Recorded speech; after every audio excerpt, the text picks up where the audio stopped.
তপ্ত মরুভূমির 15 fit boring থেকে পানি তোলার বিশাল পাম্পটি নষ্ট হলে কিভাবে এতগুলো লোয়ার পাইপ তোলা হয় সেটাই আজকের ভিডিওতে দেখাবো। মরুভূমির ভিন্ন কিছু দেখতে পাবেন ইনশাল্লাহ। আজকের ভিডিওটা একটু বড় হতে পারে, ভিন্ন কিছু দেখতে চাইলে পুরো ভিডিওটা দেখতে থাকুন। হ্যালো এভরিওয়ান, আসসালামু আলাইকুম রাহমাতুল্লাহ। আজকে সকাল সকাল চলে আসলো উইঞ্চ বোরিং থেকে পাইপ তোলার জন্য। পাইপগুলো তোলার জন্য তিনজন মিশরি লোক আসে, তাদের সাথে সালাম দিয়ে হ্যান্ডশিপ করে পরিচিত হয়ে নিলাম। সবার প্রথমে মেশিন থেকে আমুদটা খুলে নিতে হবে। এই আমুদ মেশিন থেকে বোরিং এর পাম্পের সাথে কানেকশন, তাই সবার আগে আমুদটা খুলে নিতে হবে। আজকে আমার তেমন কোনো কাজ নেই, আজকে আমার কাজ হচ্ছে গিয়ে যে ওদের কাজগুলোকে অবজারভেশনে রাখা। ওরা ঠিকঠাক মতো কাজ করছে কিনা এটা আমাকে ভালো মতো দেখতে হয়। আমি যদি ওদের কাজ ঠিকঠাক মতো না দেখি, পরবর্তীতে যদি কোনো সমস্যা হয় সেটার পুরো দায়ভার আমার উপরে আইসা পড়বে। আমোদ খোলা শেষ, এখন বোরিং এর গিয়ার এবং কি পাইপগুলো তোলার জন্য উইঞ্চটাকে সেন্টার বরাবর আনতে হবে। সবুজ গেঞ্জিওয়ালা মিশরিটি সাথে লোকটির সাথে বলতেছে, আমি ভিডিও করি কেন? বলতেছে আমি কি হারামি করব নাকি? পরে ওকে আমি বুঝিয়ে বললাম হারামি করব কেন, আমি ভিডিও করি সোশ্যাল মিডিয়া দেওয়ার জন্য। পরে ও বললো ওকে সমস্যা নেই, ভিডিও কর। প্রথমে মনে করেছে আমি ভিডিও করে হয়তোবা কফিলের কাছে অন্যান্য সৌদিদের কাছে দিব, এই জন্য ও ভিডিও করতে দেয় না।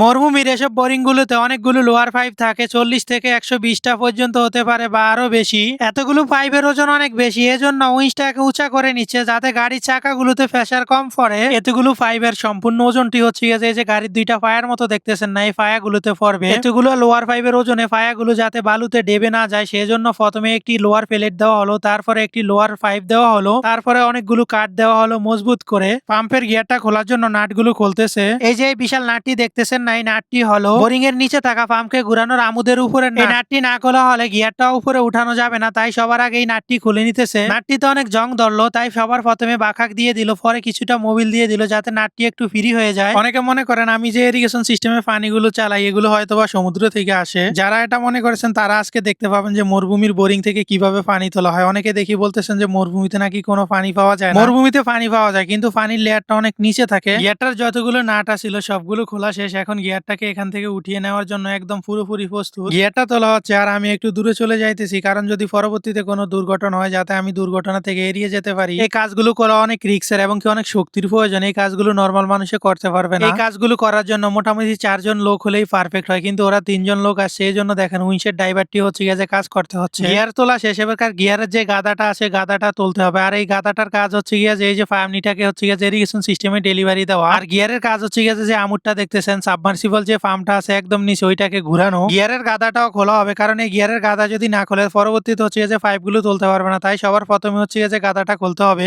গাদাটার যদি উপর থেকে খুলে নেওয়া হয় তাহলে পাইপগুলো সব বোরিং এর নিচে পড়ে যাবে, এই জন্য এখানে একটা লক সিস্টেম ব্যবহার করতেছে। আর এই লক সিস্টেম যদি কোনো রকম যদি ছুটে পড়ে যায় তাহলে পুরো পাইপগুলো বোরিং এর একদম নিচে পড়ে যাবে, তখন বড় ধরনের ক্ষতি হতে পারে। এই জায়গাটা দেখতেছেন না, এই জায়গাটা থেকে একদম বোরিং থেকে পানি উঠে এবং এই পানিটাই হচ্ছে যে ডেলিভারি লাইন দিয়ে ইরিগেশন সিস্টেমে চলে যায়। গাদাটা হচ্ছে যে ওরা খুলে নিতেছে, দেখা যায় গাদাটা ওরা হাত দিয়ে ঘুরে যাইতেছে, কিন্তু আসলে আমি ভিডিওর স্পিডটা বাড়িয়ে দিয়েছি, এই জন্য দেখা যায় লাগে অল্প সময় হয়ে যায়, কিন্তু অনেক সময় লাগে এই কাজগুলো করতে। বোরিং এর উপরে যতগুলো পার্ট আছে সবগুলো খোলা শেষ, এখন পাইপগুলো তোলার পালা। এবার থেকে হচ্ছে যে পাইপগুলো আস্তে আস্তে একে একে করে সবগুলো পাইপ তোলা হবে। বোরিং এ অনেকগুলো পাইপ আর পাইপগুলোর ওজন অনেক বেশি, এই জন্য উইঞ্চ অপারেটর আস্তে আস্তে ধীরে ধীরে পাইপগুলো তুলতেছে। এই কাজগুলো অনেক সতর্কভাবে করতে হয়, এখানে সামান্য ভুল হলে বড় ধরনের ক্ষতি হয়ে যেতে পারে। মোটা 10 ইঞ্চি পাইপগুলো খোলার জন্য কিছুটা বাড়ি দিয়ে নিতে হবে। বাড়ি দিয়ে নিলে কি হয়, বাড়ি দিয়ে নিলে হচ্ছে যে ফেসগুলো একটু লুজ হয়ে যায়, তখন পাইপগুলো খুললে শক্তি একটু কম প্রয়োগ করলে পাইপগুলো খুলে যায়। মরুভূমির এই বোরিং গুলোতে টোটাল পাইপের 4টা লেয়ার থাকে। ভিডিওতে দেখেই বুঝতে পারতেছেন কয়টা লেয়ার থাকে। এখন হচ্ছে যে আপনারা 3টা মাত্র লেয়ার দেখছেন। এই যে উপরে যে লেয়ারটা খুলতেছে এটা হচ্ছে যে একদম ভিতরে যেই পাইপটা ঘুরে ওই পাইপটার উপরের কভার হিসাবে কাজ করে। এই কভারটার ভিতরে 24 ঘন্টা মোবিল দিতে হয়। ভিতরের যে রডটা সাবমার্সিবল পাম্পটিকে ঘুরায় যাতে সেই রডটা একদম ফ্রি ভাবে ঘুরতে পারে, এই জন্য সবসময় মোবিল দেওয়া হয়। সাবমার্সিবল পাম্পকে যে রডটি ঘুরায় সেই রডটি আপনারা এখন দেখতে পাচ্ছেন। আর সবচেয়ে বেশি টাইট হয়ে থাকে এই রডটি। এই রডটি যেহেতু উল্টা ঘুরে, এই রডটি যখন ঘুরে তখন হচ্ছে গেছে ফেসগুলো হচ্ছে গেছে টাইট হতে থাকে, এই জন্য প্রচুর পরিমাণ টাইট হয়। এটাকেই সবচেয়ে বেশি বাইরে আনা লাগে। আগের ভিডিওতে কমেন্ট করেছে এমডি মিটু সরকার বরিশাল থেকে, শিফাত আহমেদ শরীয়তপুর থেকে,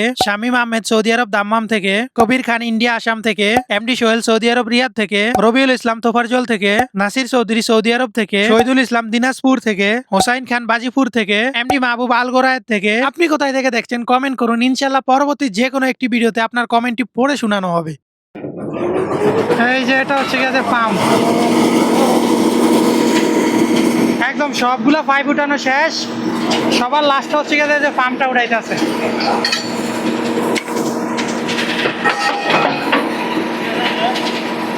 দেখছেন এটা কত বড় পাম্প, এটা কয় পাকার, 1 2 3 13 পাকার পাম্প, ঠিক আছে। বিশাল। এটা সম্ভবত নিয়ে যাইবো, নিয়ে ঠিক করে নিয়ে আসবো। সব পাইপ উঠানো শেষ, সবার লাস্ট হচ্ছে গেছে ফার্ম তুলতেছে। এইটাই হচ্ছে গেছে ঠিক করতে নিয়ে যাইবো, বুঝতে পারছেন? ওই যে গাড়িতে উঠাইতে আছে এটা। এ দেখেন বোরিংটা একদম ফাঁকা।